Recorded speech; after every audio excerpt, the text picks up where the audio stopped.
Kelsi likes. Say my name. Kelsi likes. It isn't just an anagram, it's my live show where I will discuss everything that I love with you. I'll give you interesting facts and tidbits, ask for your opinions and favorites, and give you mine on a multitude of topics like pop culture, movies, 90s culture, TV shows, books, nerdy topics that I love, and more. And I'll end every show with recommendations of books, articles, videos, documentaries, and other materials that will add insight or give extra information on whatever topic we're discussing. It's about to start, Gut Buckets, so hold on to your butts. May the force be with you. I'll be back, and get ready to engage.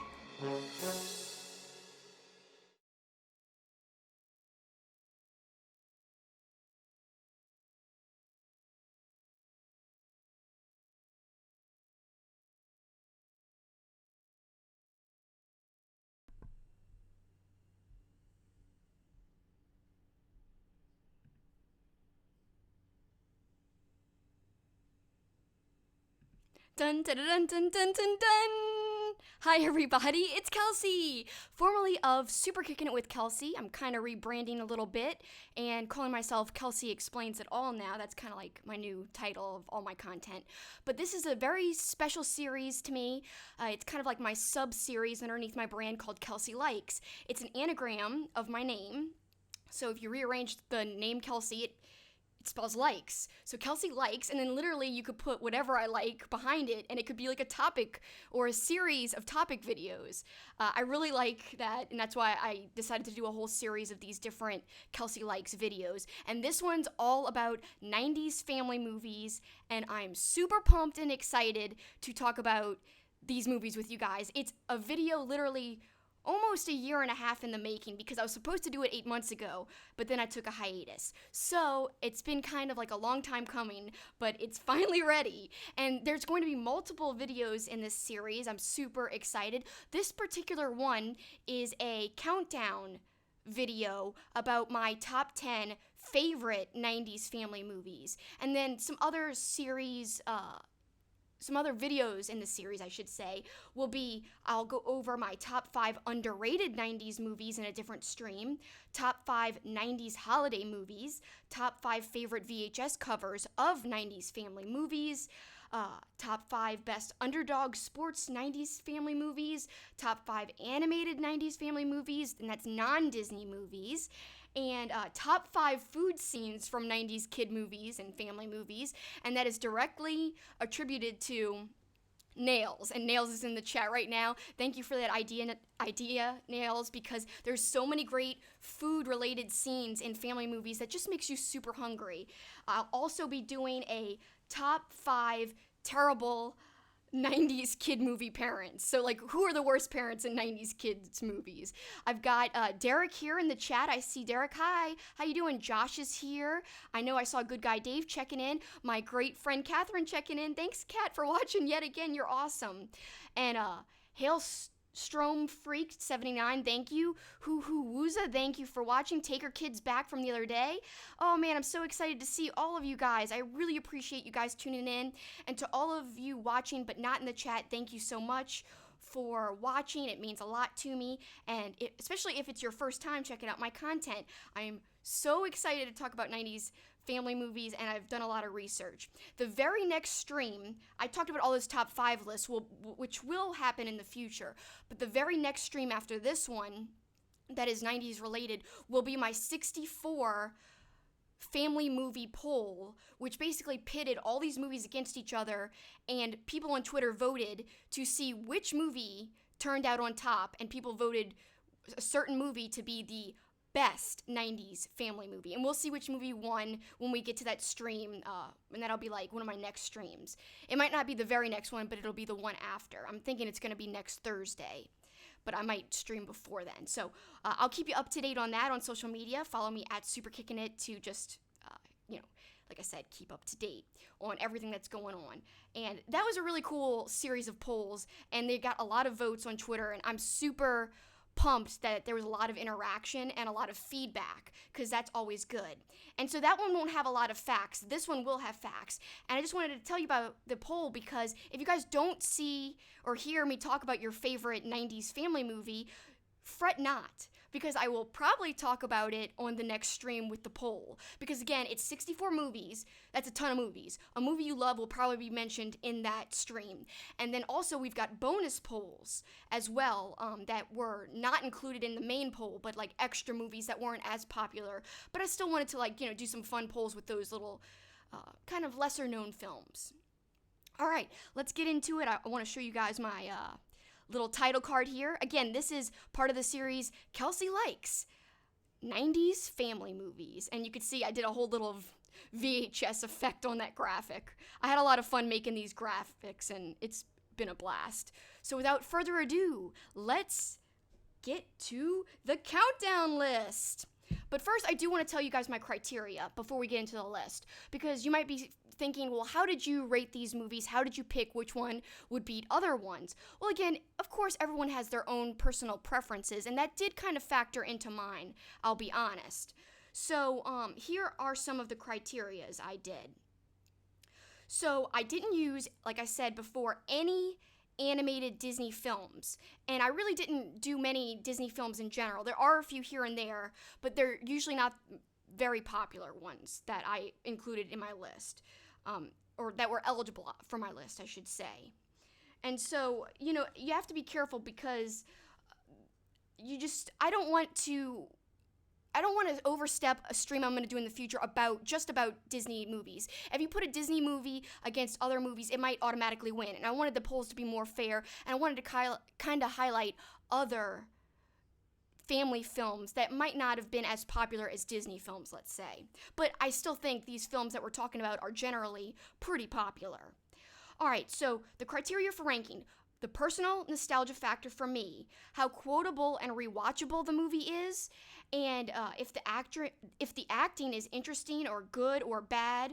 Or also, I did use the popularity factor in some of my my decision making as well, and other miscellaneous elements that stick out to me personally. So again, a lot of this is personal preferences, because heck, after all, it is my top 5, or I should say top 10 list. I've got a lot of top 5 lists coming up in the future. This one's a top 10. It's hard to pick just 5 sometimes, so. And again, thanks to all of you guys in the chat right now. People are saying they like my graphics. I appreciate you guys. I worked hard on these graphics. All right. Time for number 10. We're going to be counting from 10 to 1. So, dun dun dun dun dun dun dun. What is 10? Heavyweights! If you guys remember, it's a great 90s film. It's starring Ben Stiller and lots of child movie actors who, some of them are still prominent today in TV, like Kenan Thompson. To me, he's a 90s kid legend. He did so many movies, and of course, 90s Nickelodeon TV as well. And man, he's amazing. So while I look at my notes, I'm going to let you guys see this graphic. We're talking about number 10, Heavyweights, yet again.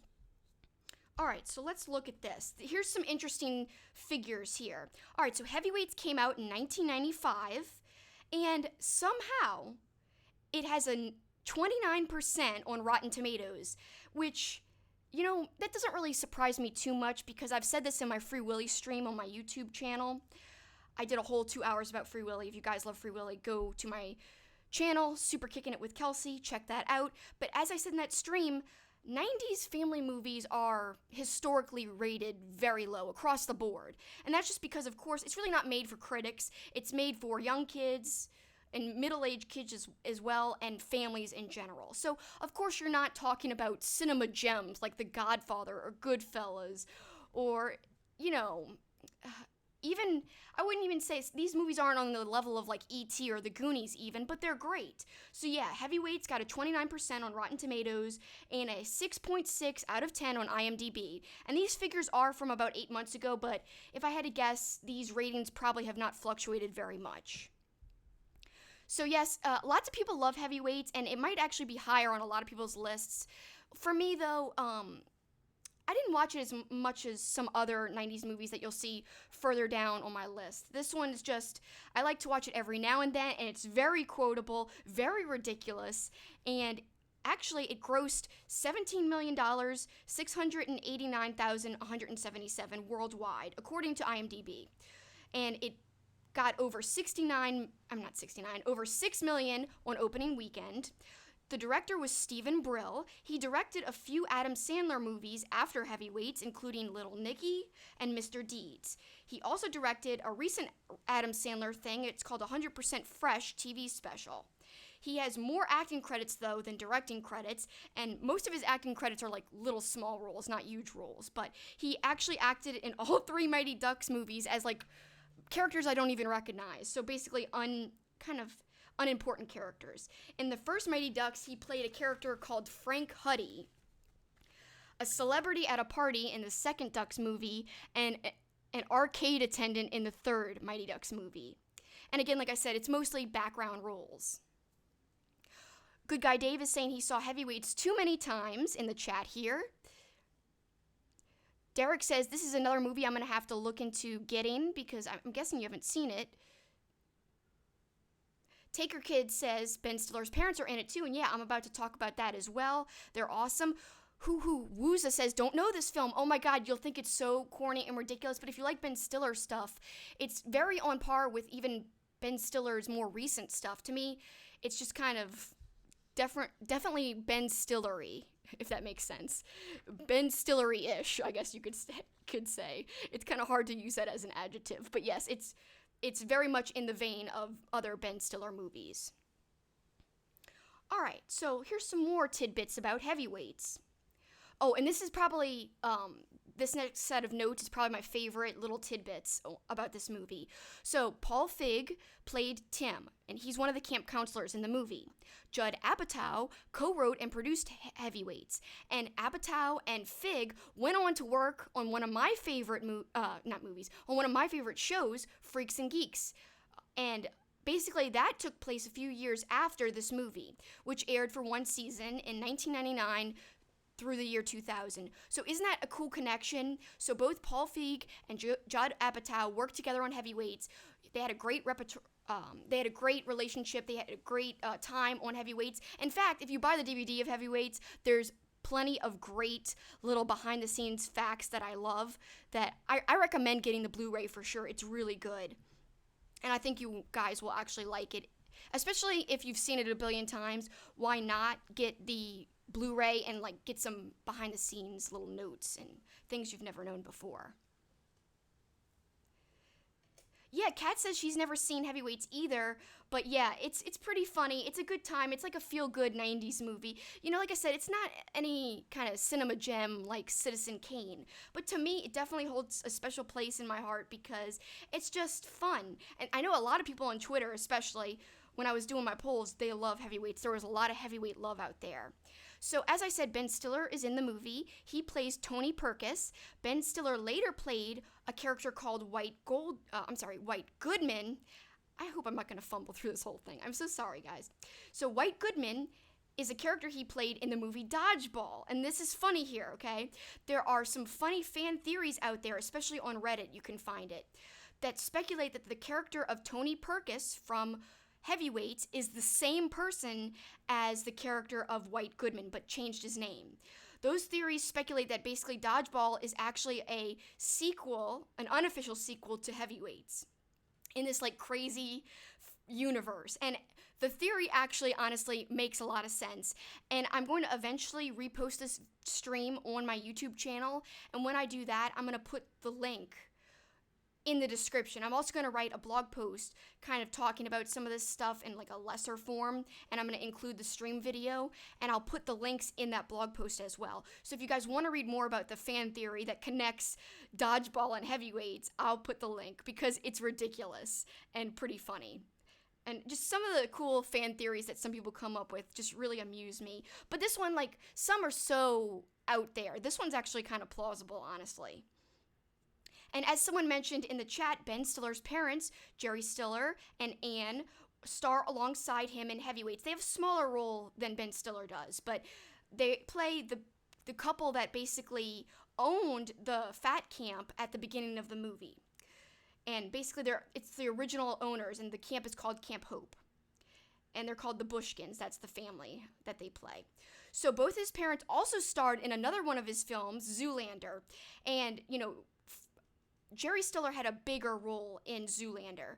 I would say it was a secondary character for sure. Whereas his mom, Ben Stiller's mom, had a very quick cameo in Zoolander. She basically throws red paint when he's at like some kind of premiere or award show. She throws the red paint at his like fur coat. So, Jerry Stiller and his wife Ann performed as a comedy duo many times, including as regulars on The Ed Sullivan Show, and they also starred on The King of Queens together. I don't know what Ann played on The King of Queens. I know, obviously, Jerry Stiller was in The King of Queens as the dad, but I didn't recall that Ann's on it, but she must have been a guest star at one point. So, fun facts there. I love connections from 90s movies to other things, especially there's a lot of connections to other 90s movies, so it kind of stays in the decade. And Kat's shouting out saying, I love Zoolander. If you like Zoolander and movies like that, like, again, to me, that's so Ben Stiller style of a movie. And Heavyweights is very much in that same kind of direction as that. So I think, Kat, you will definitely like Heavyweights if you love Zoolander. It's still like that ridiculous, funny type of thing. And Nails says she likes all these little facts. Thanks, Nails. I researched quite hard on these. And actually, the cool thing is, guys, so you might be thinking, this is a lot of info. But actually, not only am I going to do future streams about the polls, the other top 5 countdown lists, I'm also going to do singular movie reviews that go in depth on a lot of these movies from this particular list. So there could be a just standalone Heavyweight stream in the future. Dun, dun, dun, dun, dun, dun, dun. I'm on a roll here, so I'm kind of excited about it. I love this stuff. And then, so I haven't watched Heavyweights. I actually rewatched it last year, so that's kind of recent. But some of these other movies I haven't seen in a while. So whenever I do the singular stream on just one movie, I'm going to rewatch it right before. Take notes, give my little observations, but also research a lot more on IMDb, even more than this. Now, we talked about Ben Stiller and some of the adult actors and people's behind the scenes on Heavyweights. Let's talk about the child actors in Heavyweights. Aaron Schwartz, who plays the main character named Jerry. Sean Weiss, a.k.a., you guys might know him from the Mighty Ducks, Goldberg. And Kenan Thompson, of course. We know him now from SNL. We knew him back then from All That. Of course, this was before All That. But also, he was in the Mighty Ducks as well. And all three of these guys, like I said, they're all in the Mighty Ducks series, which is kind of cool. So they're all in Heavyweights, and they're all in at least one of the Mighty Ducks movies. And I think that is such a cool connection. I love when the actors do that cross. And it's like, obviously they have chemistry together because you can see that they've worked together before. So they're supposed to become friends in this movie, all these kids. And it really actually does seem like they're friends. And it's obviously because they've seen each other around at auditions, have worked together before on other movies. I love that. Funny fact and weird fact, so there's this epic food fight in Heavyweights, and on the Blu-ray they go in depth on how they filmed that. They even show some behind the scenes footage of the actual filming when like crazy stuff is going on in this food fight. I would have loved to have been a part of that food fight because hell, you could eat like whipped cream. Like they had a food hangover the next day, but when it was going on, they were filming it in slow motion. Like it's the most epic like food binging session of all time. So they're just pigging out and they're kind of throwing it at each other, but they're also eating it too. So during that scene, Jerry, the main character, like I said, played by Aaron Schwartz, he actually had a broken arm. So they had a really tough time. They had to hide it for a lot of the filming. I can't remember if it happened in the food fight scene or it happened right before the food fight scene. But I know that during a lot of filming, he had a broken arm and like a cast.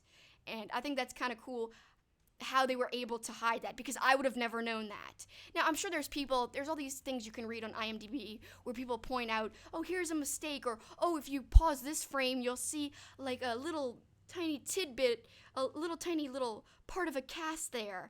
And I'm like, I can't spot that type of stuff, me. So I don't have that type of detailed observations, but I think this is pretty in-depth in general, though. All right, that's all my facts for Heavyweights.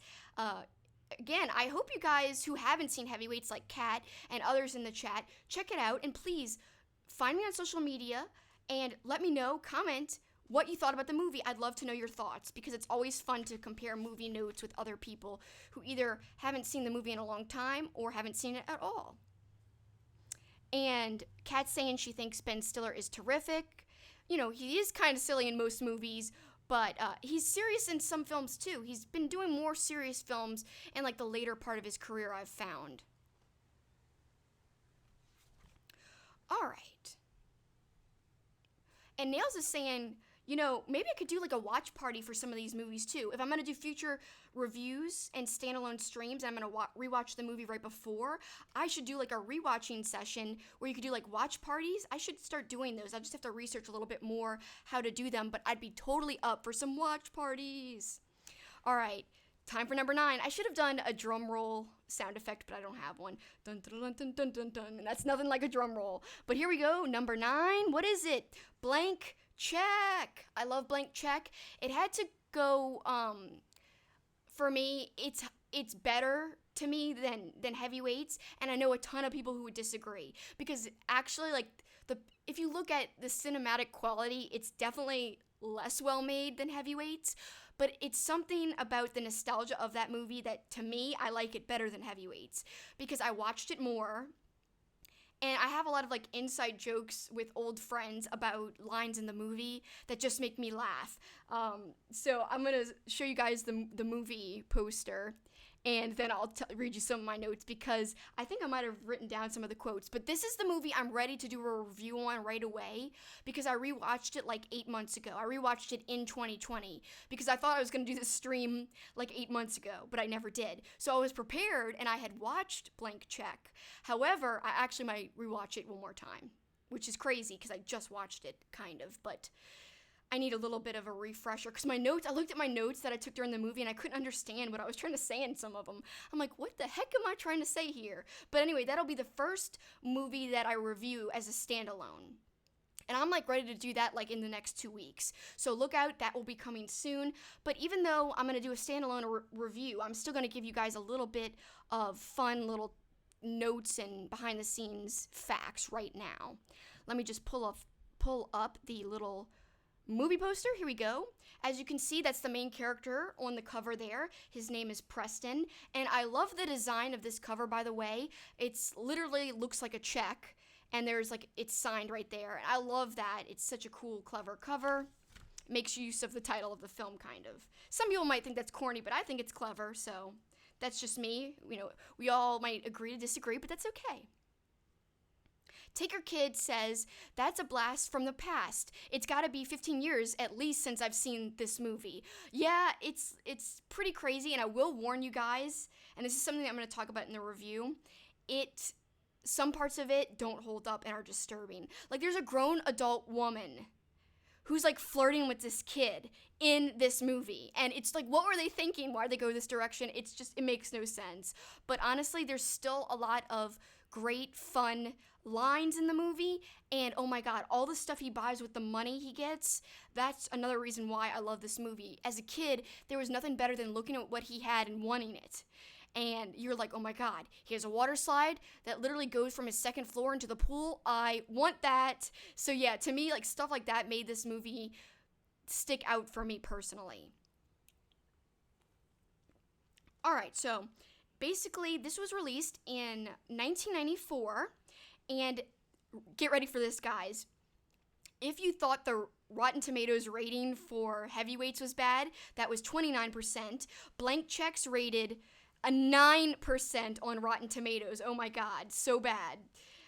And of course, like I said, these aren't high quality, high caliber movies. They're not on anyone's top 100 films of all time list. But if you're just doing a list of top family movies that bring out a fun little warm old school feeling, I think it deserves to be talked about, even with all the negative weird stuff about the grown woman thing. I try to ignore that part because it is disturbing. So it got a 5.3 out of 10 on IMDb, and although these are bad ratings on these movie rating sites, 82% of Google users say they liked the movie. So to me, that tells you right there. Most people have a nostalgic place in their heart for this. They're not going by the official ratings. They just like the movie because they probably grew up watching it, or they find something corny and campy and funny about it, etc., etc. So although super low ratings, high ratings of liking on Google. So I'm not sure if this is a coincidence or some kind of telling fact, but both the writers, Blake Snyder and Colby Carr, didn't have any writing credits after Blank Check. So I'm wondering if like the movie was so badly received and so panned by critics that they never wrote another movie again. Not even movie, I couldn't find any other writing credits period on IMDb. So I don't know, that might be a bad thing about the movie. It might be a bad sign. So if you guys want to watch the movies and haven't seen it, you might think, why would I want to watch a movie? These guys haven't even worked in the business because it was received so poorly. But again, there's so many funny parts in it, and I'll get into why at another time. But director Rupert Wainwright directed music videos for MC Hammer, Stigmata, and The Fog. And this is kind of funny. So the director didn't really direct other movies, but he directed music videos. And this isn't an uncommon thing. There are a lot of movie directors who did music videos in their past, but this guy mainly did music videos, and I don't see a lot of other movie credits on his list as far as directing goes. Karen Duffy played a character named Shay in the film, and this is the adult love interest that is weird. But the funny thing is, that is the same character name the same name of a character she also played in Dumb and Dumber. Both films were released in the same year, 1994. So she played Shay in Blank Check and Shay in Dumb and Dumber. And that is so weird. And I don't know if it was a coincidence or not, because Shay's not really a common name in my opinion. So that's very odd. So, and I'm probably going to say this wrong because I used to say it wrong on purpose as a joke, and then I said it wrong so many times that I started to like say it wrong for real on accident. So I don't know if it's Tone Loc or Tone Loc, but it's like the rapper, music artist, Tone Loc, Tone Loc, whatever. He plays a character named Juice in the movie, and he's my favorite character in the movie, and he's so absurd and ridiculous, and I can't wait to break down his scenes in the movie in my review later. Oh my god. He also voiced the role of the lizard creature in the animated movie Ferngully, which is another 90s family movie, and he was great in that movie. He actually got to sing a song in Ferngully. However, in Blank Check, he does not sing a song, except for randomly when he's trying to avoid baseballs, and he literally goes, "Hey, ho! Hey, ho!" See, they're trying to school me in this chat on the pronunciation, but I still can't. It's pronounced low-K or low. And even Nails is asking, so I say low then K? Like, is that how I say it? Low-K? Low-K? Oh, like tone low-K. I don't know. That doesn't sound right. I should watch an interview with him and find out the real pronunciation. In fact, I meant to like look up a video of the pronunciation and I totally forgot. So that is one thing I will admit I was not prepared for. But otherwise, I was mostly prepared, besides the pronunciation part. So let's look at the chat real quick before we reveal number 8 soon.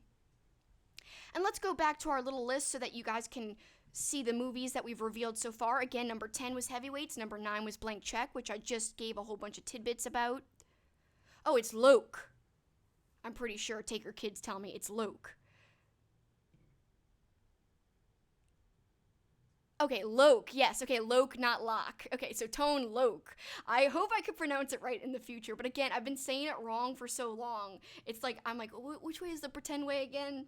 Because again, I have all these inside jokes about this movie with my friends, and that was one of them, saying his name wrong.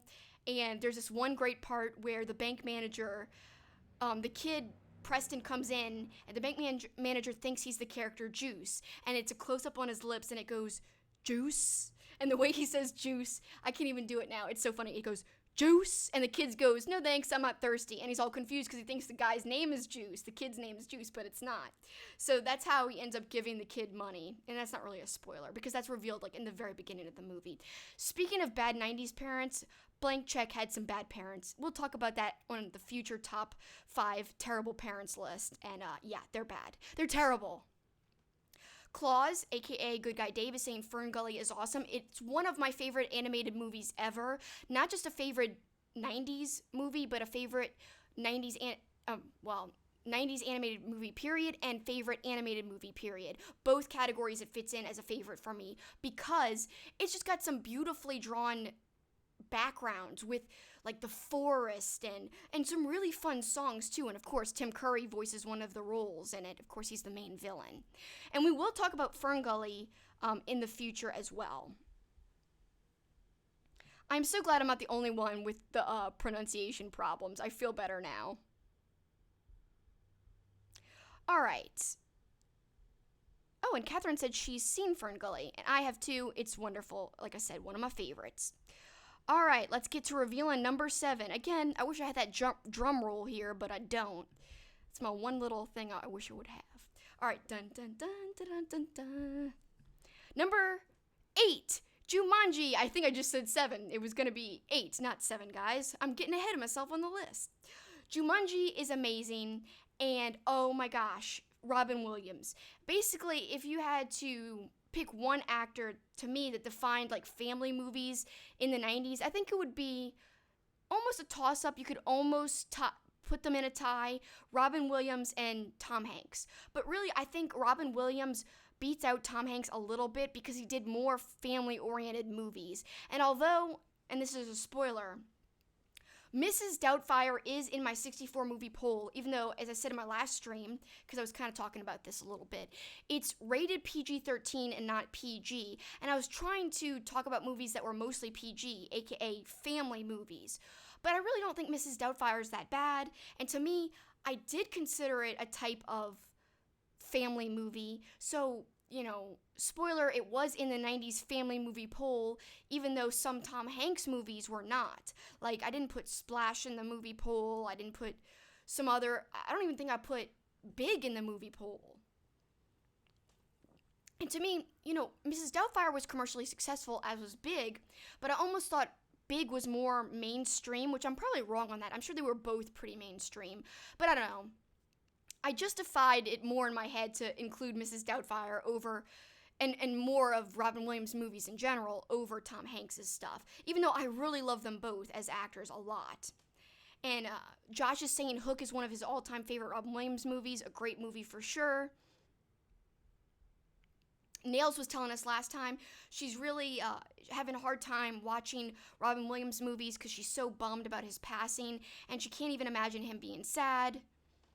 Taker Kid is saying Robin Williams is amazing. He could literally do anything from Mrs. Doubtfire to the Dead Poets Society. And that's another great thing about Robin Williams is that he literally could do any kind of acting in any kind of movie. Drama, comedy. He even did like a scary movie with 1 Hour Photo, which I've only seen one time because it disturbed me so greatly.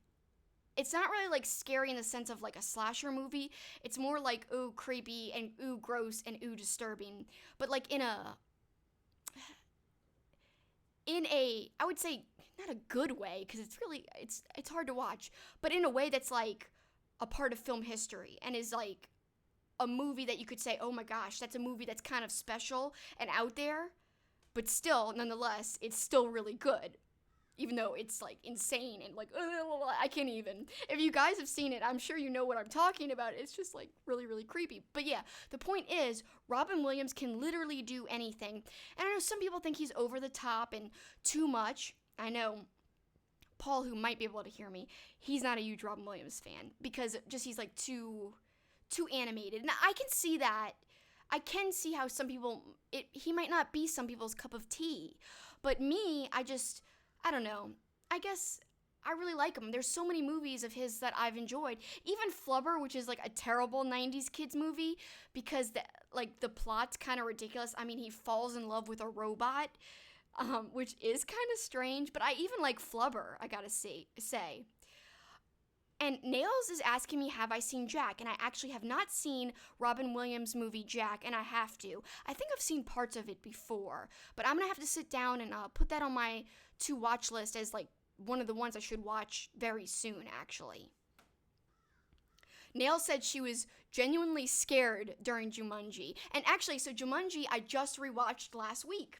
Literally just a few days ago. And so that's very fresh in my mind. And one of my favorite parts of the movie is the heartbeat when, you know, the game is nearby or like almost like the game is calling to somebody. And on Twitter, this is so funny. I was talking about how the game reminds me of Lord of the Rings and the One Ring. And, you know, they always say in Lord of the Rings, you know, the ring wants to be found. And so I feel like the game obviously wants to be found, and the 90s court on Twitter, that's the account that pointed this out to me, and it's funny because I had the exact same thought. So when Alan, who is as a kid, so that's Robin Williams' character, his name's Alan, but if this is the kid version, so not played by Robin Williams, but the kid Alan, he starts hearing a heartbeat, and it's like a construction site. One, there's no one at the construction site. Where are they? And he's just able to walk onto this construction site with nobody around, and there's like a pile of dirt, which could be like something important, like a foundation of like this big huge dirt pile, and he starts like pulling at something in the center of it. We know it's the game, but he doesn't know what it is right then. He's pulling at it, and finally he takes it out. How does it not topple? So 90s Court pointed this out to me, like, okay, so yeah, he's just taking something out, this big pile of dirt doesn't fall. How does he know he's not going to get like crushed by all this like construction stuff? And where are all the people? And I said, yeah, but the way you can like kind of make all those doubts go away is just saying, okay, well, obviously the game kind of made that situation possible. If it's like the One Ring, it could almost like manipulate the outside situations maybe, per se. So I think that's kind of funny if you think of it like that. Oh, and to backtrack a little bit from Jumanji back to Flubber, because they're both Robin Williams movies, Flubber is green goo that is elastic, yes. And actually, they sold Flubber in the store, and as a kid, I was obsessed with this fake Flubber. In fact, I've got like videos of me as a kid holding a piece. Of course, it's in black and white because it was on a VHS. It was like a camcorder that like hooked up to your tube TV, and I like filmed myself, and my cousin was with me, my cousin Blake. And we had like these pieces of goo of Flubber, and I was pretending like it was attacking me. I'm like, Flubber, it's gonna kill everything. Oh, and then I like fall to the ground and pretend like I'm dying, and I go, oh, Flubber, like I'm dying. So I've got to find that clip, guys, and I'll show it to you when I review Flubber in the future. I think you guys will get a kick out of it. It's pretty ridiculous. And my cousin Blake in the video, like he comes in my room and he sees the Flubber, and he's like, oh, you got Flubber? Like he's so excited to see that I have Flubber in my room. And he's like, can I break a piece off of it? And I'm like, no. I need this piece. My other piece got frozen. And then we start talking about, it's just absurd, this whole conversation about Flubber. But yes, guys, they sold Flubber in, like, the store as a kid. It's kind of like one of those things, like, GAC and all those, like, weird, gooey things that they were, what was it, Nutty Putty? The thing that would copy the newspaper as well. There's all this weird goo stuff that they used to sell. They used to sell Nickelodeon slime in the store as well. So lots of cool goo toys when we were kids for some reason. Those of us who grew up in the 90s.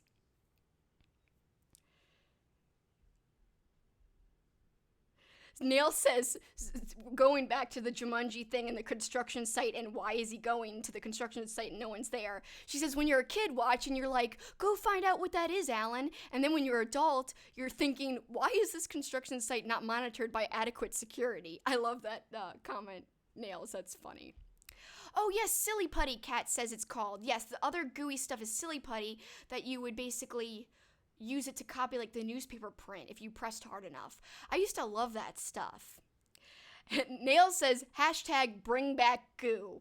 And I think there is still a lot of goo toys available. I just haven't been to like obviously the toy aisle because I don't buy toys, except if they're like basically vintage or toy memorabilia, which I do like to display in my room, stuff that I used to actually own as a kid. And Josh is saying he had slime once as a kid. Yeah, some great stuff to play with back in the day, for sure. Now, I know I've procrastinated. Let's get to my movie notes on Jumanji. This is going to be like a 4-hour stream. Just kidding. It'll definitely be an hour and a half, though. I know that already. I could tell. But this is so fun. And again, it's like 8 flipping months. No. 8 months plus another year in the making. Because again, when I was going to do it 8 months ago, it had already been like a year in the making by that point. Alright, so let's go over some movie trivia about Jumanji, which is a very wonderful 90s film in my opinion. Robin Williams, of course, adds to it. So this movie came out in 1995, and it's got a little bit better rating on Rotten Tomatoes. It's got 54% on there, and 7 out of 10 on IMDb, and 39% on Metacritic. So here, Metacritic is the lowest score out of all the movie rating sites for some reason, but really it got generally favorable ratings on the other sites, which is surprising because, as we talked about earlier, that is not the norm for these family movies at all. Sometimes I like to read the IMDb synopsis because they word it so funny, or they just say it more concisely than I could say what the movie's about. I'm sure everyone here has seen it, but in case you haven't, the synopsis.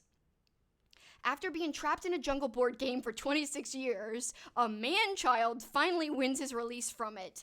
But he is immediately forced to resume play, and this time, savage jungle creatures are released into the city. He must stop them, but how?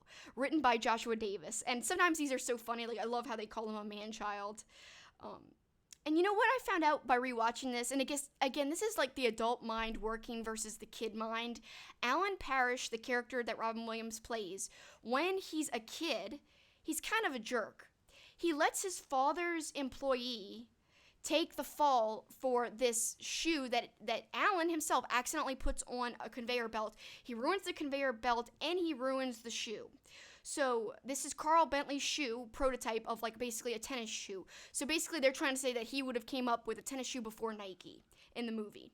And Alan ruins it, and he literally leaves and lets Carl take the fall for this, and Carl gets fired, we find out later in the movie. I will say, okay, this is a spoiler, Alan later as an adult apologizes to Carl. And then when Alan goes back in time and is a kid again, when the timeline resets after they beat Jumanji and he's a kid again, he does admit to his dad what he did. But like in the beginning, Kid Alan is a flippin' jerk, man. And not only that, like I said, just the way he talks, and he's so mad all the time. And like I said, the One Ring thing made me laugh about how the game board tries to manipulate the circumstances to be found. The director of Jumanji was named Joe Johnston, and he also directed, this is funny and random, Captain America, the First Avenger. He also directed Jurassic Park 3, October Sky, and the live-action sequences of The Pagemaster, which of course is another wonderful 90s family movie.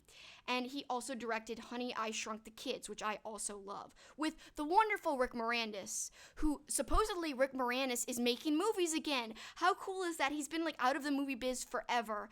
And so, unfortunately, everyone's, SNL kind of made some jokes about it, but he got mugged recently, like in his hotel room. Poor Rick Moranis. Poor Rick Moranis. That's a tongue twister. I feel bad for him. Hopefully he's okay and recovered and is, doing well. All right. Nail says I should keep chatting away because she's got snacks. Oh, I love good snacks. I can't wait for my dinner tonight. All right, so Joe Johnston, the director, was also the second unit director for Batteries Not Included, a great family movie, but I think it's from the 80s. He was an associate producer on the movie Willow, again, that's from the 80s, and he served as the art director of Star Wars Return of the Jedi and Raiders of the Lost Ark. So this guy did a lot of things. He did a lot of things, not just directing, but lots of art department work. And I don't know, I think this is an impressive resume of this guy.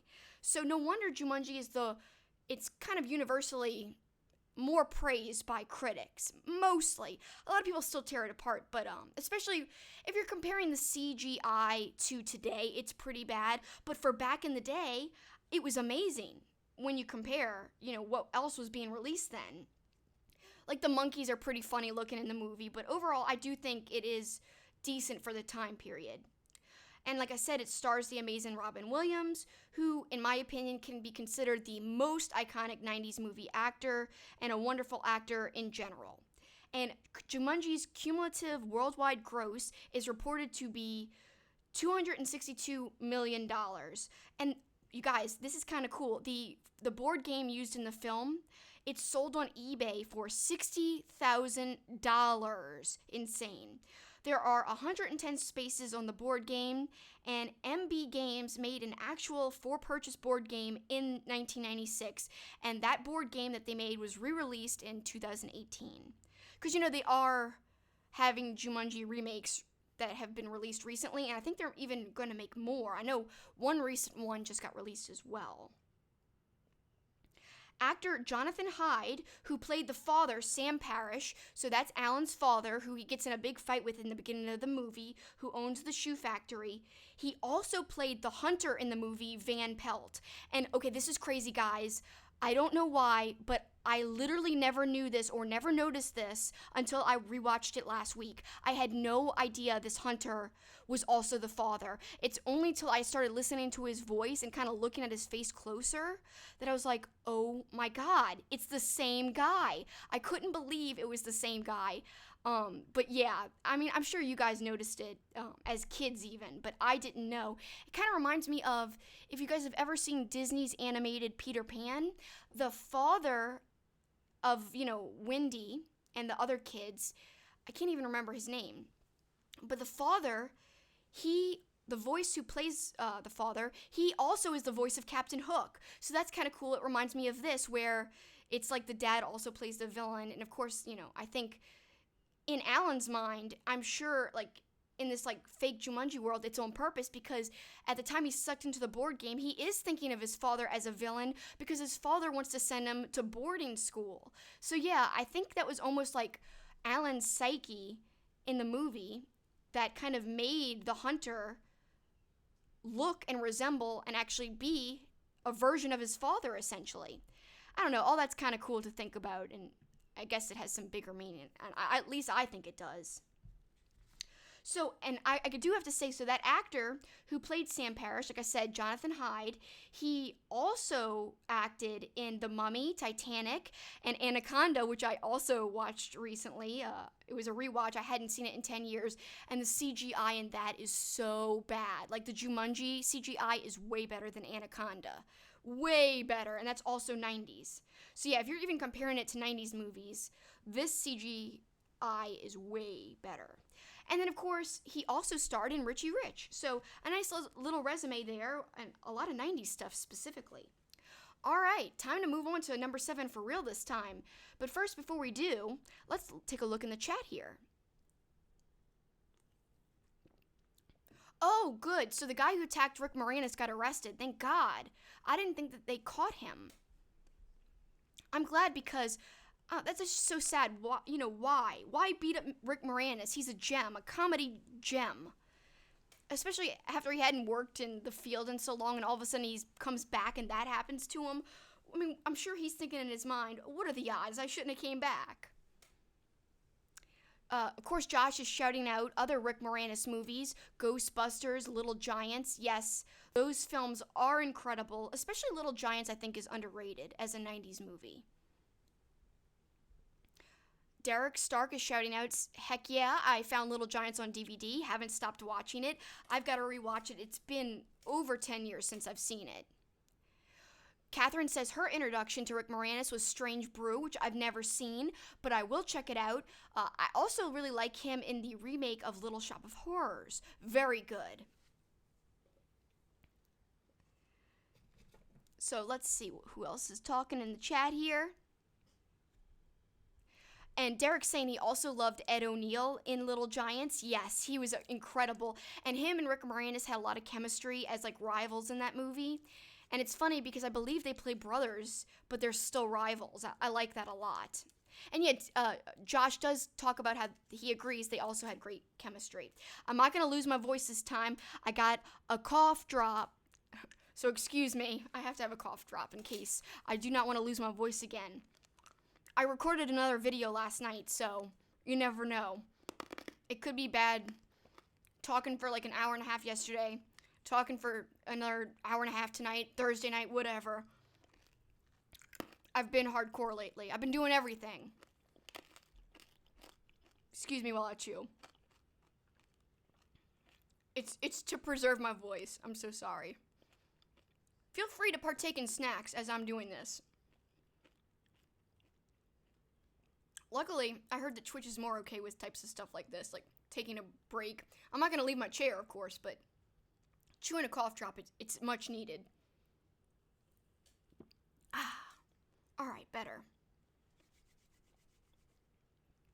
Nails says, imagine being a kid and watching all these movies where boarding school is a punishment.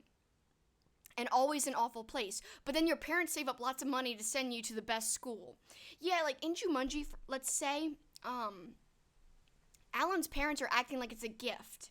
Like they're proud of him for standing up to bullies, and that it's a privilege to go. And I'm like, okay, the parents should have known, is Alan really going to be excited to go to a boarding school? Come on, no kid's going to be like, yeah, Mom and Dad. Like, come on. Give him like a little present and talk about the boarding school later. Like, to me, that was just silly to even mention that. Like, why?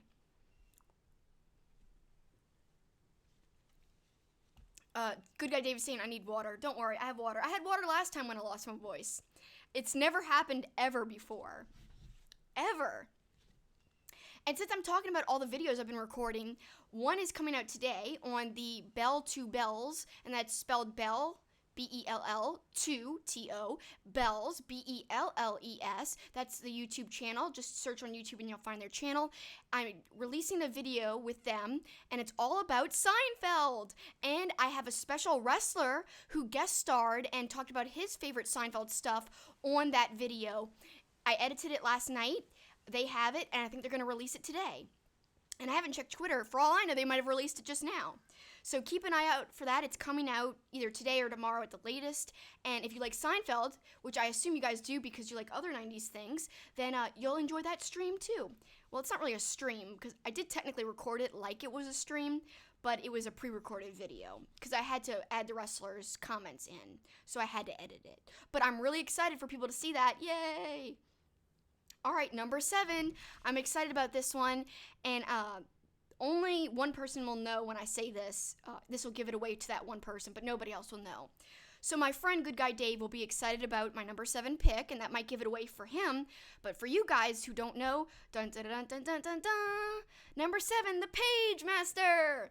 Again, I thought I had included no animated movies on this list, but for the most part I didn't. I'm considering Pagemaster half and half. It's half live action. Okay, it's mostly animated, but because it does include live action sequences, I broke my own rule on this list and made it a part of the list because I thought there's live action stuff. You have Macaulay Culkin, who's one of the most legendary 90s actors at the time. He was like so big in the 90s, and he's in the movie, so it's okay to put it on the list, even though I said no animated movies for this particular list, because I'm going to cover that later on a different list. But, this is okay. I think it still fits and still works. I'm kind of doing a loophole, but whatever.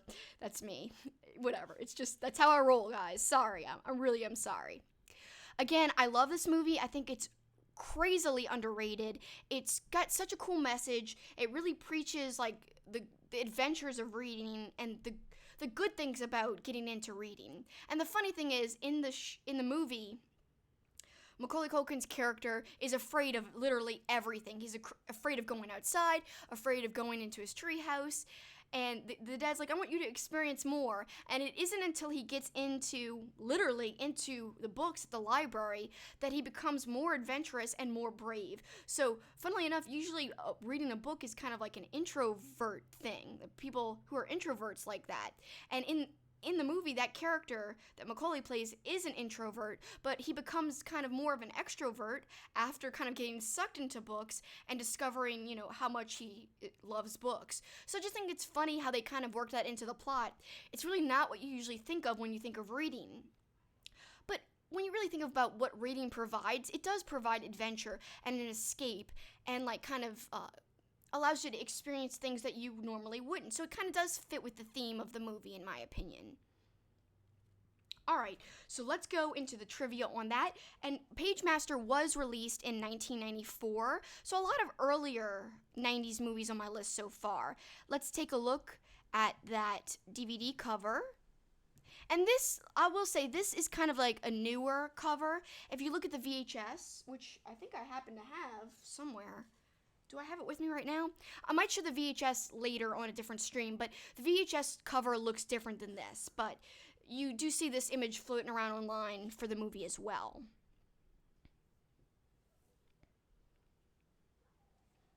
Derek says he's also never seen the Pagemaster. Oh, that's surprising. Kat said she's seen the Pagemaster, but only once. I just think it's a fun movie, and the voice acting specifically is really, really great. It's got a lot of actors they lent their voices to the movie. A lot of actors I love. And a lot of very 90s prominent people. Alright, so it was, like I said, released in 1994. And here you go, another low rating on Rotten Tomatoes, 21%. Not surprising, like I said, but it's an underrated film in my opinion. It's got a 6.1 out of 10 on IMDb. And I hope I'm saying this right, Pixote Hunt directed the animated sequences, and he also directed sequences and segments from Fantasia 2000. The movie took almost 3.5 years to complete. That is a very long time, but it's normal for an animated movie to take so long. Take the Bump is here. Oh, hey, Take the Bump. And he says, good movie, but one of the worst SNES games ever. And that is true. It's a terrible game. I haven't played it, but I've seen other people play it, and I've also read stories about people playing it. It's bad. All right, so what else about the movie can we say a little tidbits of? So the story is a story about a young boy named Richard Tyler who spouts statistics about the possibility of accidents. So much so, like I told you guys, he is scared to do anything that might endanger him, like riding his bike, climbing into the treehouse, and while riding his bike home, he finds shelter from a storm inside a nearby library. He slips and is knocked unconscious while exploring a rotunda in the library. Upon awakening, he is led on a journey through conflicts and events that resemble fictional stories, keeping him from finding the exit from the library. And this was a kind of excerpt written by Anthony Pereira on IMDb. Again, I love those IMDb kind of recaps because they just do a great job of summarizing the movie better than I could ever do. Take the Bump says he rented the Pagemaster video game as a kid and wasted $4. It's funny how it was only $4 though, or was that expensive to you back in the day, Take the Bump? Because I can't even remember, I never was into video games that much, so I don't know if like $4 is a lot for a video game back then, or a little bit.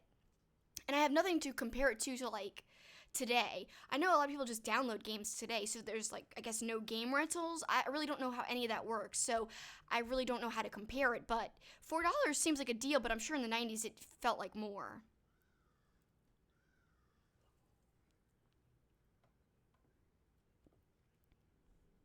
Let's take a look in the chat real quick. Oh yeah, Nails is saying that it's fun to look at different posters and movie art from different countries, and also from just, even in America, there's just different covers, and also different covers when a movie was on VHS sometimes versus when it was put on DVD or Blu-ray. And I love looking at the different ones too because I'm really into movie artwork, and in fact, like, I would love to collect more posters than I even already have. Like I told you guys last stream, it's like one of my addictions. Sorry guys, here goes my coughing. And don't worry, I'm drinking water. Oh, Good Guy Dave says, and I knew he would like my choice here, Pagemaster is legitimately one of his favorite 90s movies of all time, and it inspired him to read. Yes, it's a great film, and it's a lot of fun. And I love there's a whole section where he's going into like the horror universe, and so you see Dr. Jekyll and Mr. Hyde. I love that part. It's probably my favorite. So according to IMDb, there were some scenes featured in sneak peeks of Pagemaster and video games that were later cut for the final theatrical release of the movie. For instance, there's like this whole part with Frankenstein's monster, but it does not appear in the final cut of the movie. It is seen though in sneak peeks, trailers, and television spots for the home video release and the theatrical release, even though it wasn't there. And again, like, this was shown from like 1993 to 1995, and it's not in the movie. I think it's kind of funny. It does appear in deleted scenes and behind the scenes in some things that you watch with the movie, like on the DVD, for instance. The movie features a lot of voice actors that I like I told you guys. The voice actors who were in it were Whoopi Goldberg, Patrick Stewart, and Leonard Nimoy. I can't even say it for some reason. I know his name. Obviously, he's Spock. So the cool thing is, all those guys were in the Star Trek universe, and all three specifically appeared in Star Trek The Next Generation. Whoopi Goldberg was like a reoccurring character named Guinan. Nimoy was Spock, and he guest starred, because obviously Spock has a long life, he guest starred in like random episodes, and he interacted a lot with Picard. And of course, we know Patrick Stewart plays Jean-Luc Picard, the main captain of Star Trek TNG. And I don't know why I'm having such a hard time pronouncing his first name. I know how to say it. I'm just like so losing my voice and tongue-tied, so please excuse me. Pagemaster also featured the voice of Robert Picardo, and he also starred in the Star Trek First Contact movie, as well as Deep Space Nine and Star Trek Voyager. Even Christopher Lloyd, who appears as a voice actor in The Pagemaster, and he also has a physical role in The Pagemaster, he's the librarian, he also was in Star Trek. He appeared in the Star Trek movie, Star Trek 3, The Search for Spock, as a Klingon. And I just think it's so funny. So Whoopi Goldberg plays one of the books, like I said, but she also lent her voice to The Lion King. So it was a busy decade for Whoopi Goldberg in terms of voice acting. She did a lot of voice acting, and so I think that's kind of cool. Lots of little nice, fun trivia there. Let's go back to our list. So far, number 10, Heavyweights, number 9, Blank Check, number 8, Jumanji, and number 7, Pagemaster. I love my list so far, I really do. And you know, we did mention Christopher Lloyd, and I think he's a very prominent 90s actor. He was in other kids' movies such as Dennis the Menace, Addams Family Values, Angels in the Outfield, Anastasia, and My Favorite Martian. So another guy who popped up all over the place, specifically in family-type movies in the 90s. And I really like him a lot.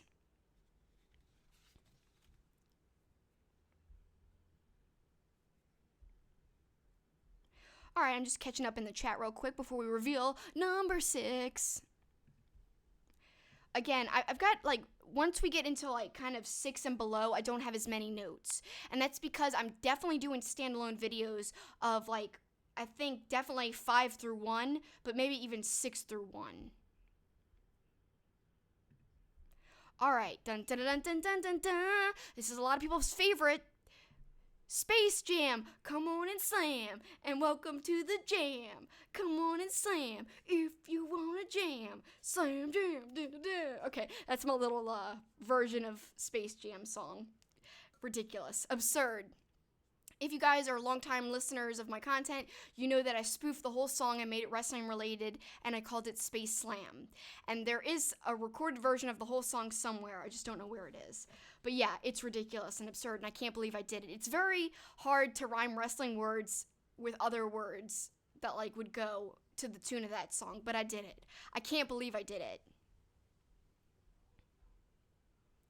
All right. So Space Jam, let's talk a little bit about this. I don't really have hardly any notes on this movie, and it's because I am going to break it down later in depth. And of course, Wayne Knight is in it, who plays Newman from Seinfeld. He's a guest star in it. I really like him. Michael Jordan, of course.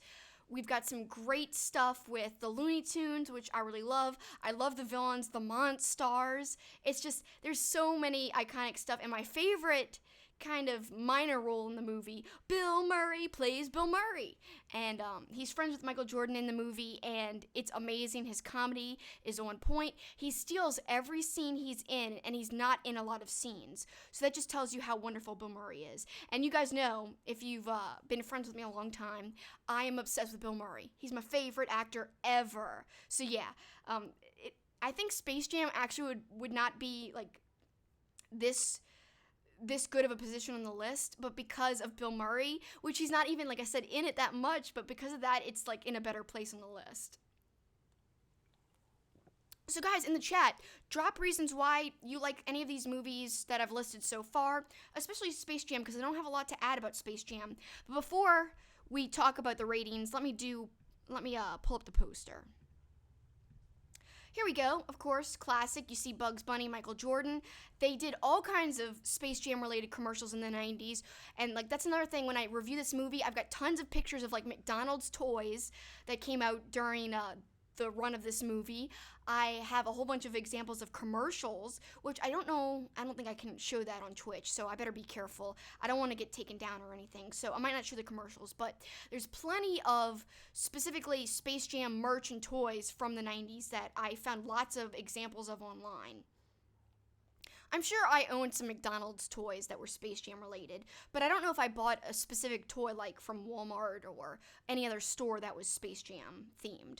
Alright, so Space Jam came out in 1996, and it's got a higher rating on Rotten Tomatoes. It's 42%, and it's got a 6.4 out of 10 on IMDb. Again, not that low of a rating for this movie, which is surprising, but also not surprising because of the just how everyone was obsessed with about Michael Jordan in the 90s. So I think that it played a huge role in this because it's not like his acting was top notch. But if you go back and look at it, something that sticks out from the movie is the soundtrack. I love the soundtrack.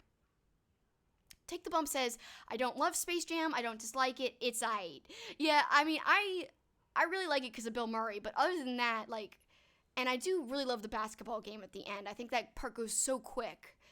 And just the Monstars make me laugh, especially when they're little, before they turn into the Monstars. So those are the reasons why I really like it. And as a kid, I was obsessed with Looney Tunes. So as a kid, like the nostalgia factor, it also has a better place on my list because of that reason. Because as a kid, like I had Space Jam t-shirts. Like I know I had one with Lola Bunny and like all kinds of like glittery like basketballs on the shirt.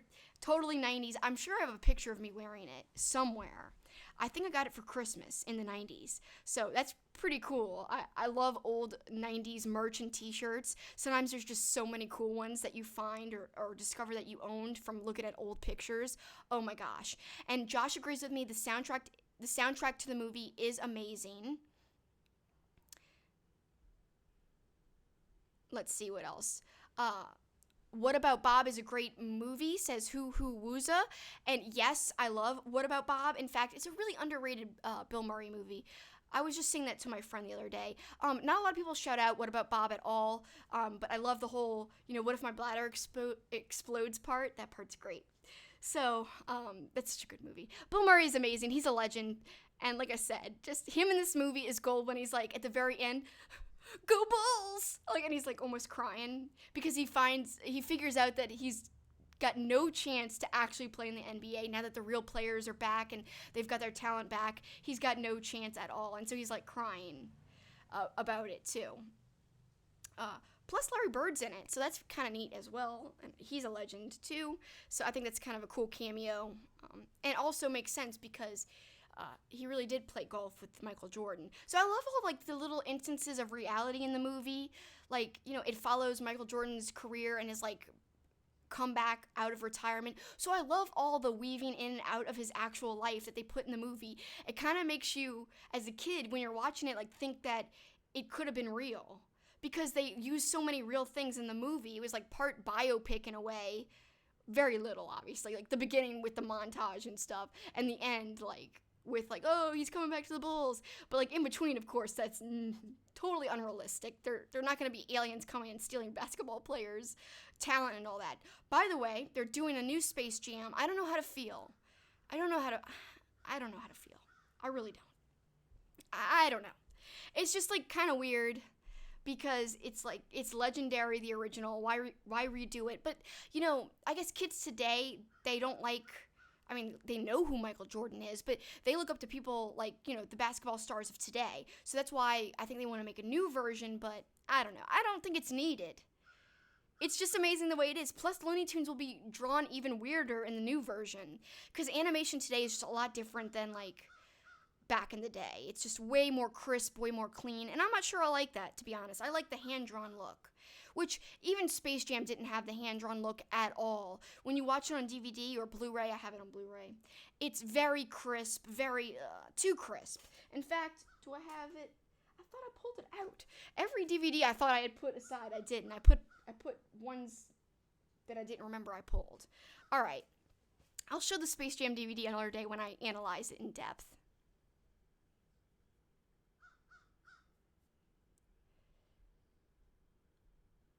So people are shouting out why they love Space Jam, saying that, of course, Michael Jordan is the best of all time, and he's in the movie.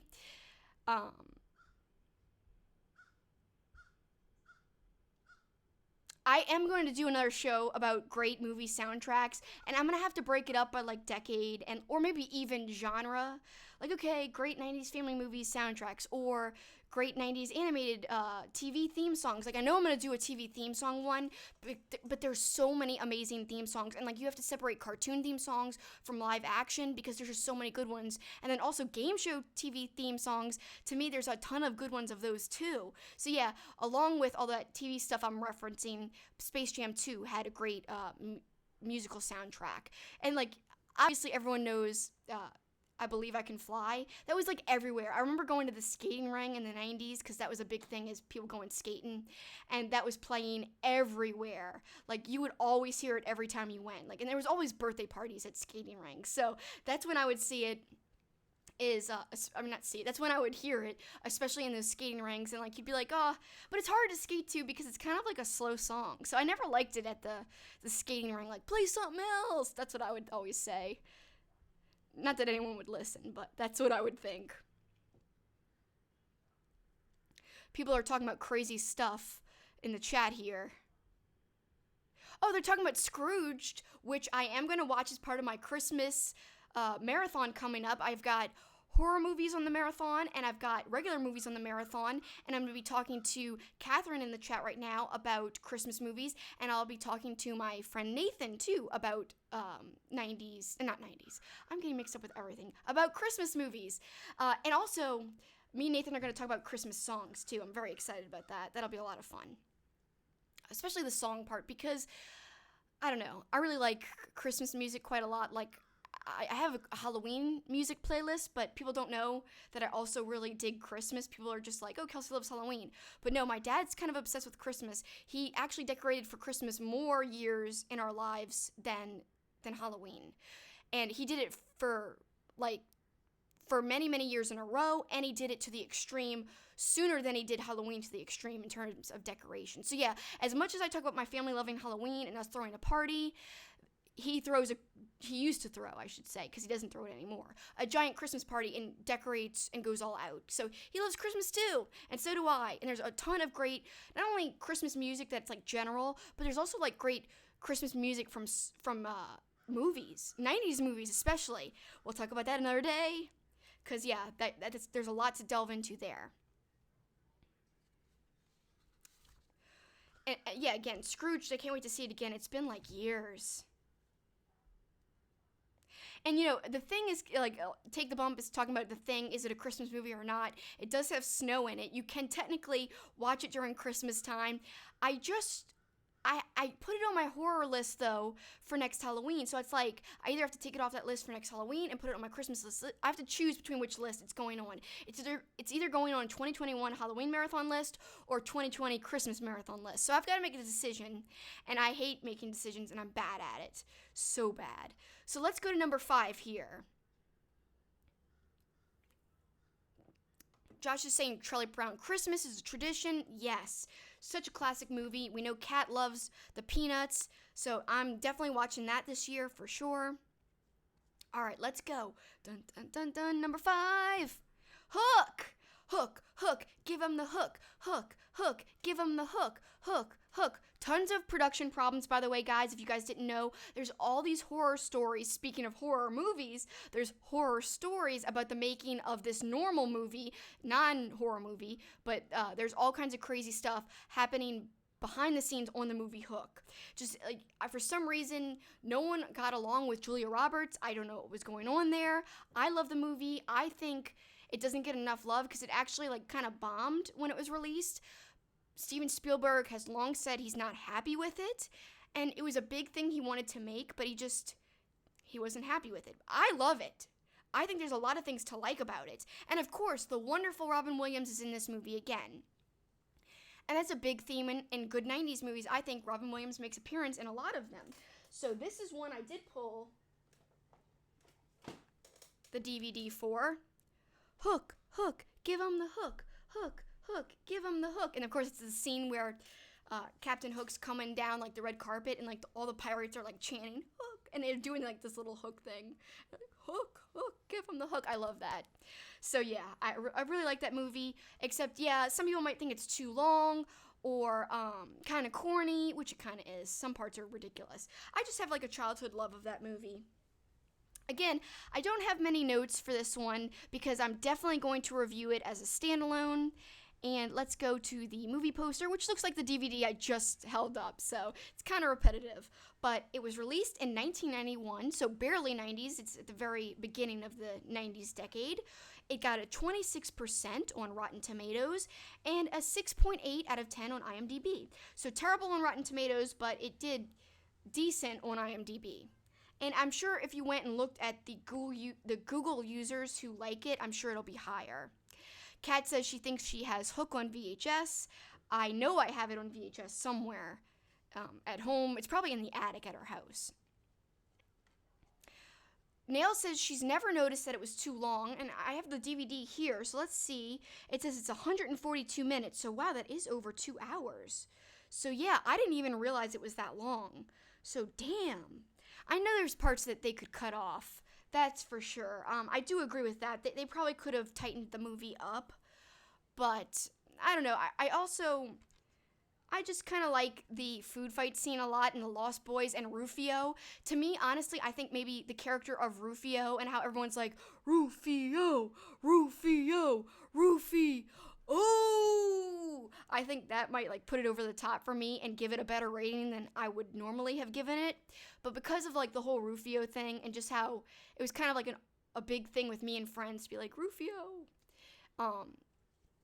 and like to quote the movie and stuff. I know my friend Teresa likes the movie, and of course, as Josh is shouting out in the chat, the great quote, "Bang-a-rang!" I love Bang-a-rang. And yeah, the epic food fight where it's like imaginary food, but it turns real. It always looks so delicious. Again, I hope you guys are looking forward to this upcoming top 5 list, because I know I am. It'll be the top 5 countdown of best 90s food scenes.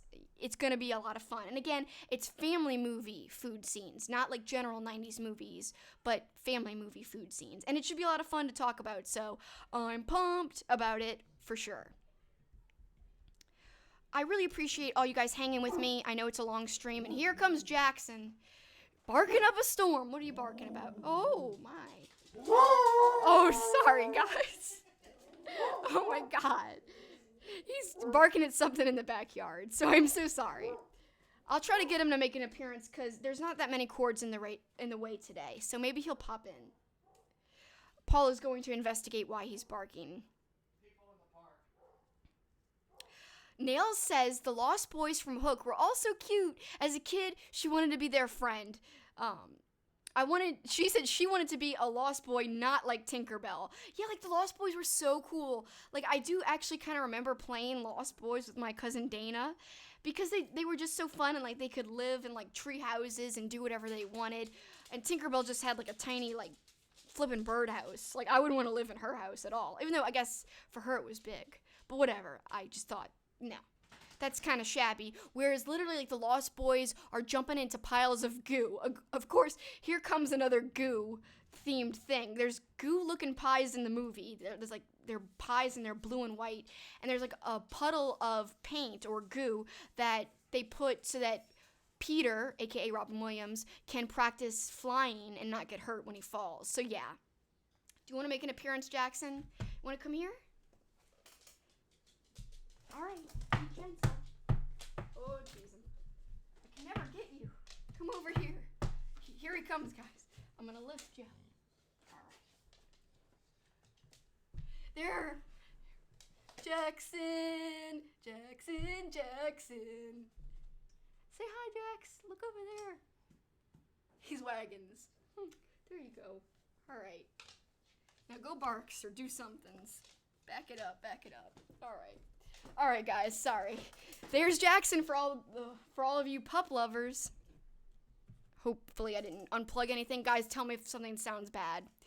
All right, bring back goo. Hashtag bring back goo. Again, yeah, we could all use a big puddle of goo, and we could literally jump in it. So yeah, where's all the 90s goo? I'm ready for some slime and goo. It's ridiculous. Thanks, Catherine. Yeah, that's Jackson, and he's super cute and sweet. And very barky lately. He never used to be a barker, but now he is.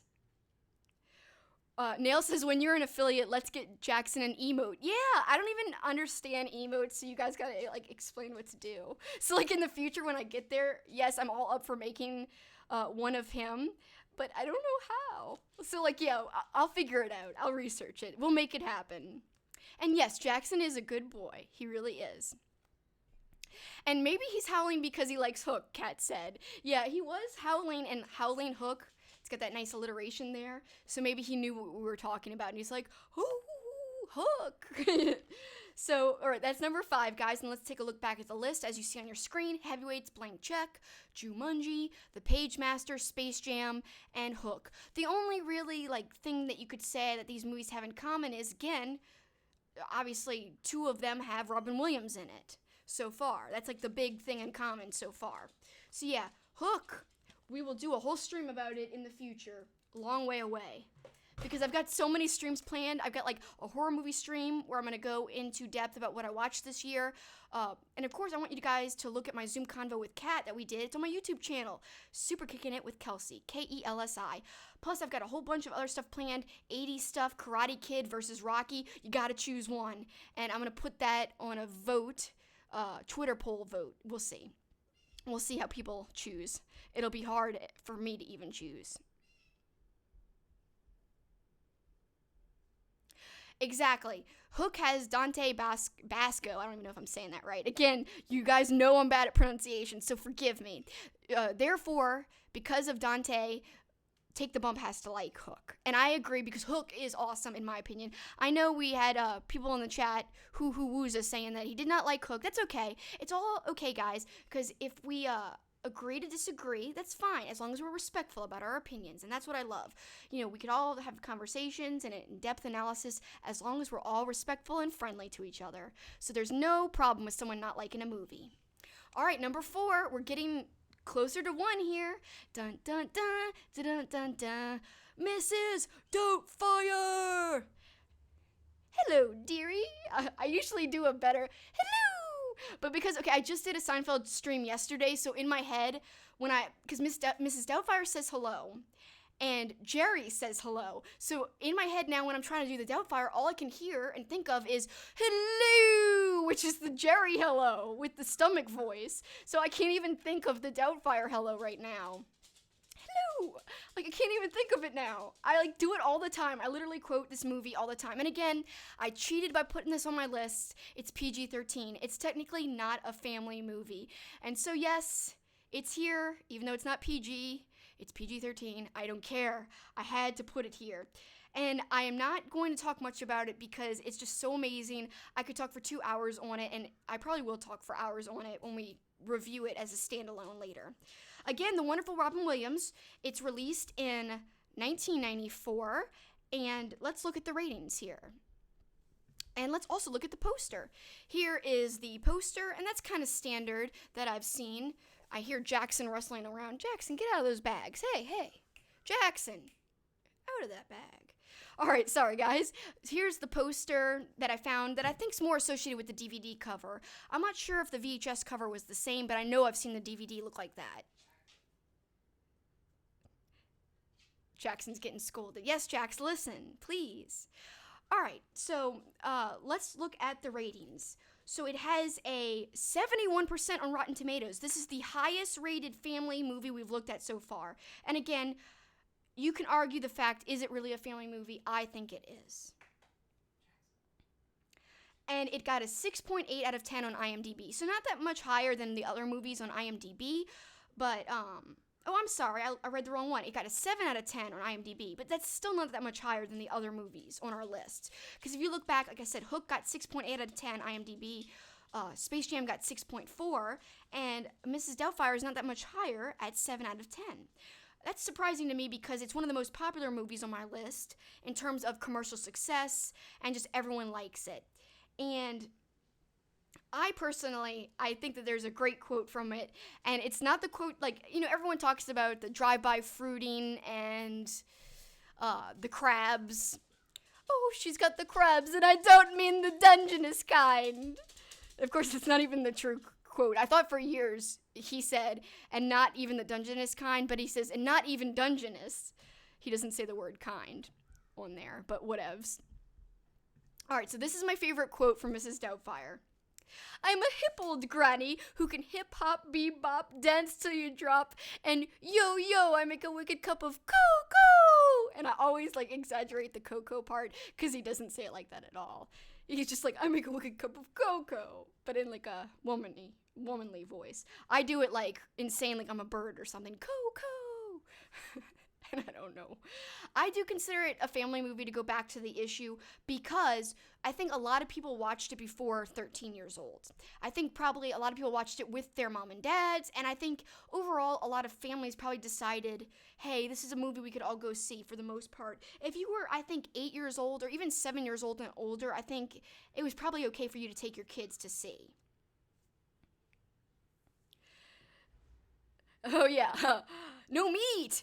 Big feet. I eat wood. I do like that part too, where he's rapping with the dinosaurs. There's so many good parts to that movie. Robin Williams pretending to be a hot dog. He does the hot dog impersonation. So it's so dumb. I love that. I love that movie. So many great quotes. Like I said though, I always say for like a year I was saying, yo, I make a wicked cup of cocoa. Like every day, had no cocoa to make even, but I would say it all the time, and Paul was like, why are you saying this about the cocoa? Like, it doesn't fit with anything going on in real life. And it was just a favorite line that I just kept saying. I was like, I don't know, just bear with me. I like to say stupid things and fun things and be silly or whatever. So yes, cocoa. Okay, Good Guy Dave says he watched Mrs. Doubtfire with his family, so there you go. So yeah, even though it was PG-13, I do think a lot of 90s kids who grew up in that era ended up watching it, regardless of if they were 13 at the time or not, or just a little bit younger perhaps. All right, we're getting into the top 3 here. This is the finals here, I would say.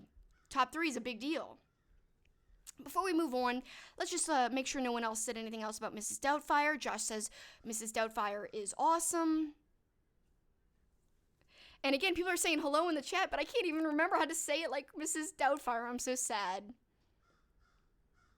Robin Williams at his best says hoo hoo wooza. That is true. It's just, it has everything. It has like the funny, laugh out loud moments, but it has the, like I always tear up at the end, where he talks about what's it mean to be a family when he's a host as Mrs. Doubtfire on TV.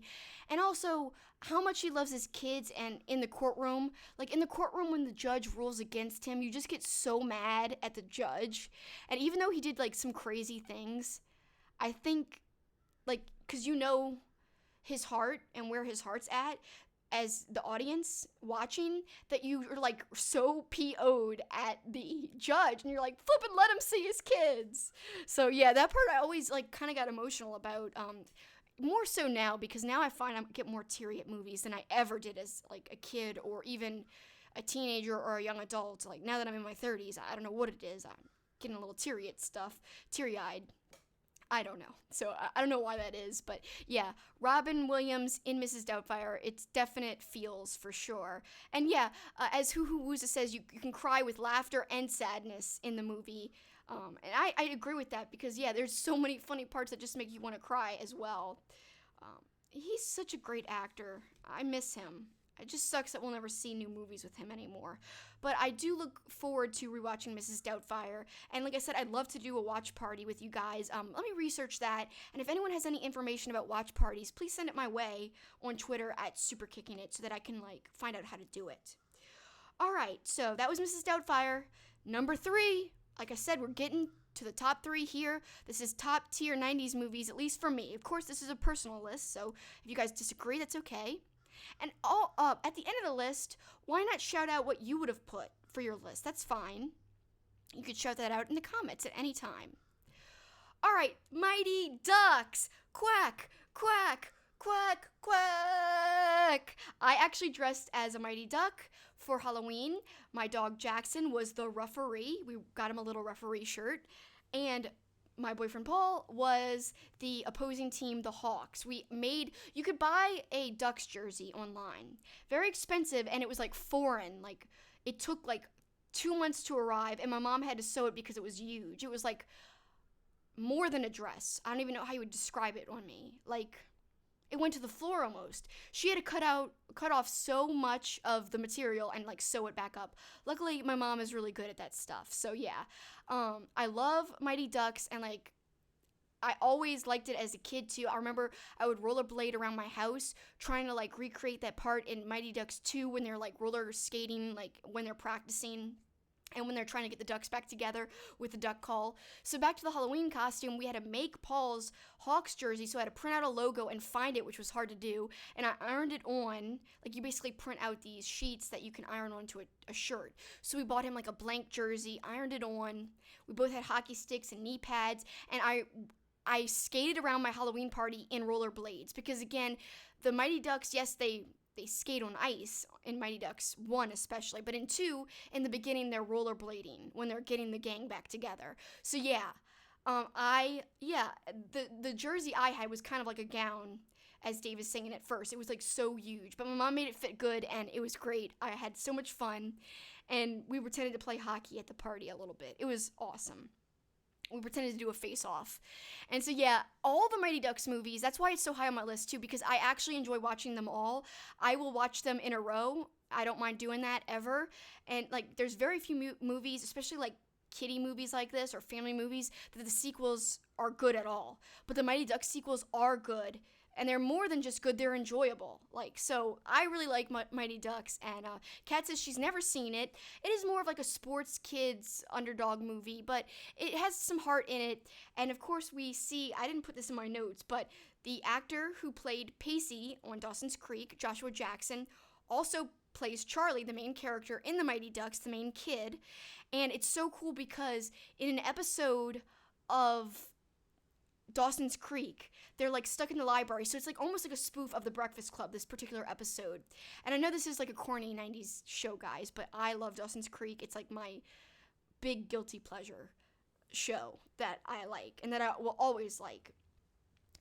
And so in this episode, they're doing like a Breakfast Club thing where they're stuck in the library in detention, and Pacey's looking at like a yearbook, and they started talking about oh, this is kind of like The Breakfast Club. Yeah, you know, Emilio Estevez, yeah. And then so Pacey, the character played by Joshua Jackson, who is in Mighty Ducks, says, oh, Emilio Estevez, he was great. He was in those duck movies. I love those movies. Which is funny. It's like kind of like a crazy moment where reality mixes with fiction, and it's like a wink wink to the audience, where, because we know he played Charlie in the movies that he's referencing in a different show. So I think that was like a little nice moment in Dawson's Creek that was funny. And not Good Guy Dave. Taker Kid says Dawson's Creek theme is a classic. Good Guy Dave says you gotta see Mighty Ducks, Cat. The first 2 are great. Third is okay, kind of cheesy. Yeah, that's true. The third one's not the best, but 1 and 2, awesome for sure. And Dave also says he's seen it hundreds of times. Yes, it's a lot of fun. And Emilio Estevez, corny, but I don't know. There's something that works. Okay, let's compare 2 movies here. So Mighty Ducks, Emilio Estevez, and then a movie called Maximum Overdrive. Not a kids movie. It's a horror movie from the 80s. Horror. It's based on a Stephen King story, and Stephen King actually directed it. It's terrible. I love Stephen King, but it's terrible. And oh my god, Emilio Estevez is also terrible in it. Oh my god, everything about it's terrible, but also wonderful because it's so bad. So that is a movie that is so bad, it's good. Mighty Ducks is a movie where I think Emilio did a lot better, and it's just more of a nostalgia type movie. And even though there's some corny parts, I think there's some good, like legitimately good parts, whereas Maximum Overdrive has like no good parts, except for the corny parts, which you end up thinking are good, kind of, if that makes sense. All right, so let's look at some ratings and the year of release for Mighty Ducks. Mighty Ducks was released in 1992, and again, I really, really enjoy this movie and this series of movies. That's why it's so high. But Rotten Tomatoes does not agree with me. It got a 23% on there and a 6.5 out of 10 on IMDb. IMDb ratings, really, they all kind of hover around 6, all these kid movies. Like 6.4, 6.8, 6.5. So far, the highest for IMDb was, like I said, Mrs. Doubtfire at 7 out of 10. Back to Mighty Ducks. This is one of my favorite quotes, and I'm not going to get into the movie too much because, again, we will review this in the future. Ever seen a duck fight? No way. Why? Because the other animals are afraid. They know that if they mess with one duck, they gotta deal with the whole flock. I'm proud to be a duck, and I'm proud to fly with any one of you. So how about it? Who's a duck? And then, of course, later on, ducks fly together. And all the quacking in the movie. I think the quacking's my favorite part, and for my Halloween costume, I did have a duck call, and I did use it, and I also quacked out loud because they do that in the movie where they go quack, quack, quack. So yes, and people in the chat, like Good Guy Dave, are quacking. Nails says she loved Emilio. Yes, he's great in Mighty Ducks for sure. If you guys haven't seen Maximum Overdrive, I do recommend it because it's so ridiculous, and you will have a good laugh. I could tell I'm starting to lose my voice. Please hold up a little longer, voice, please. All right, number 2, top 2 here. This is serious stuff, guys. Very serious. All right. Oh, before I get to number 2, I do have the Mighty Ducks DVD. Dun dun dun dun dun. All the kids pressed against the glass. Classic. Again, as we discussed earlier when we were talking heavyweights, a lot of actors, especially the kid actors from heavyweights, were also in the Mighty Ducks series. So that's a cool connection between the series and heavyweights. I like that a lot. Number 2, this will probably be nobody else's number 2 because it seems like I'm more obsessed with this movie than anybody I know. But to me, it's the ultimate feel-good movie, and I will always love it. Free Willy. Yeah, guys, you're like, should have about Free Willy, Kelsi. All you do is talk about Free Willy. And that is because, if you guys don't know, I did a whole stream, 2 hours long, on Free Willy. It's on my YouTube channel, like I was saying earlier. Super kicking it with Kelsi. Kelsi spelled Kelsi. And please check it out because I did a lot of graphics. There's even like movie trailers in it, all kinds of things. And also real life facts about the whale who played Willy. And I'm really proud of that stream. So we're not going to talk too much about Free Willy because all the info is there in that stream. Everything you could ever want to know. But I will tell you a little bit of facts, just some quick highlights. So Free Willy was released in 1993. It has a 57% on Rotten Tomatoes and 5.9 out of 10 on IMDb. As I said, I've probably covered this movie more than anybody else in the entire world. Possibly. Like, I bet I'm number 1 on Orca videos on YouTube. I don't know, but I am proud of what I did. And it's a fun movie to talk about, honestly, and it's really kind of heartfelt, honestly.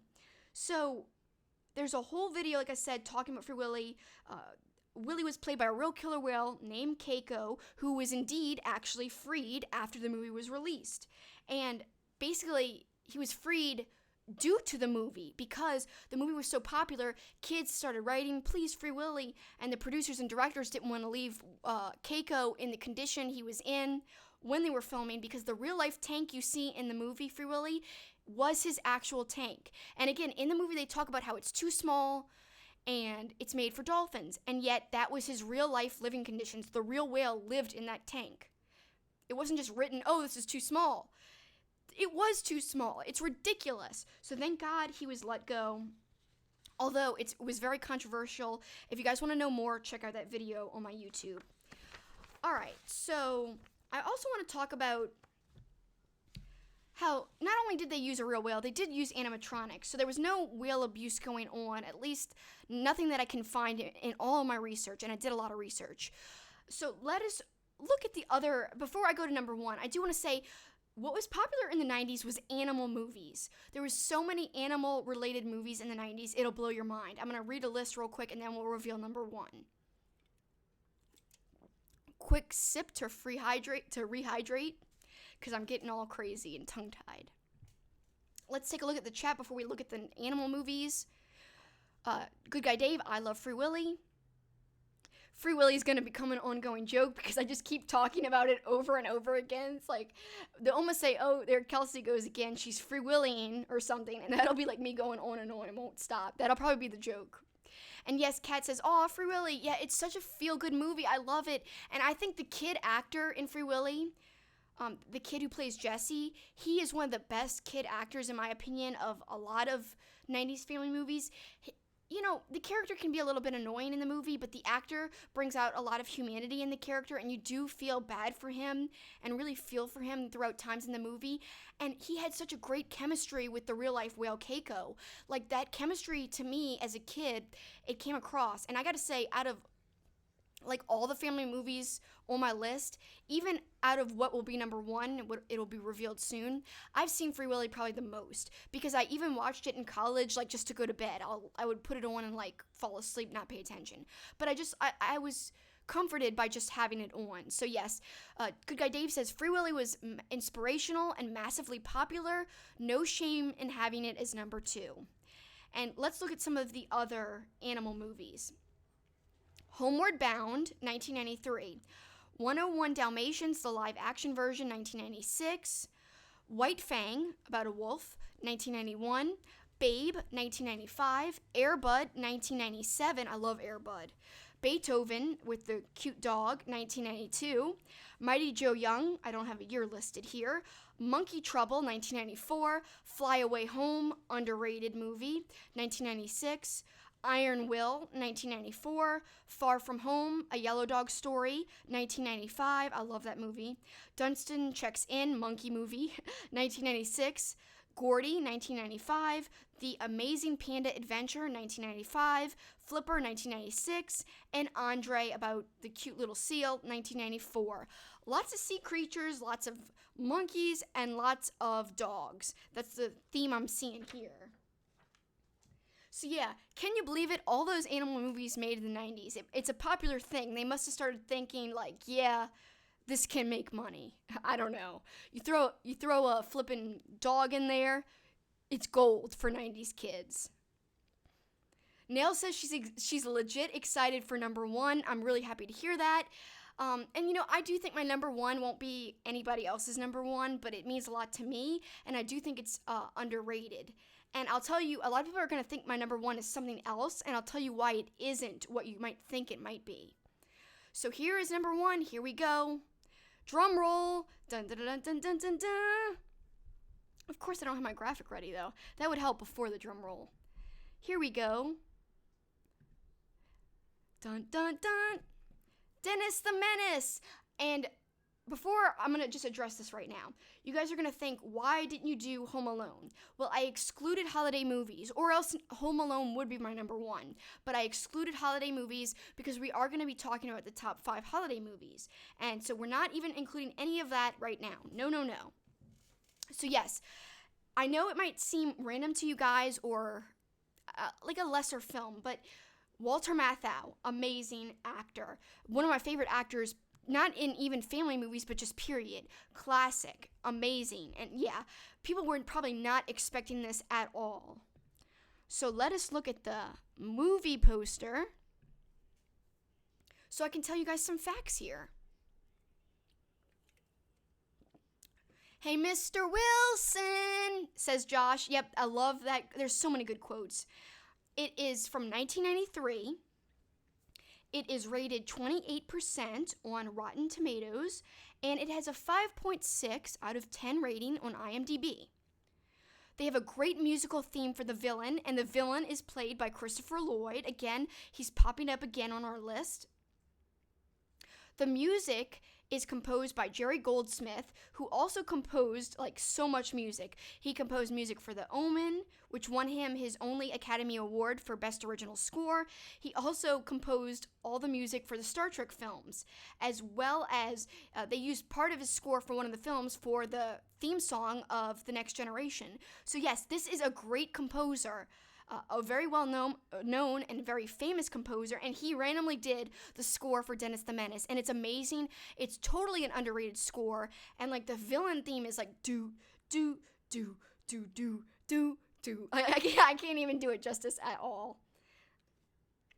Catherine says, Walter Matthau is a wonderful Mr. Wilson, and he really is.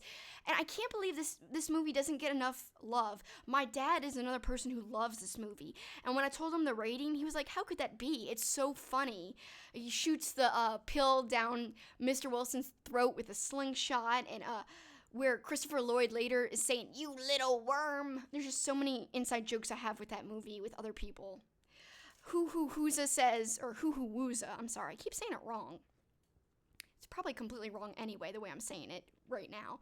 But he says, irritating movie, sorry, that's okay. I really like it. I think Walter Matthau elevates it, honestly. I really do. And, Taker Kid says, give me Walter Matthau and Jack Lemmon in anything. Grumpy Old Men, Out to Sea, they are hilarious. Yes, and The Odd Couple. I mean, just classic. If you guys haven't seen The Odd Couple, please watch it. Derek says all those movies that Taker Kid just mentioned are some of his favorites, and I love those as well. Nail says, I remember being mad that Dennis was blonde. My cousin Brandon wanted to audition for Dennis the Menace, actually. He's older than me, so he would have been able to play it, but my aunt was so bummed that he didn't make it. But of course, what are the odds? That would have been difficult.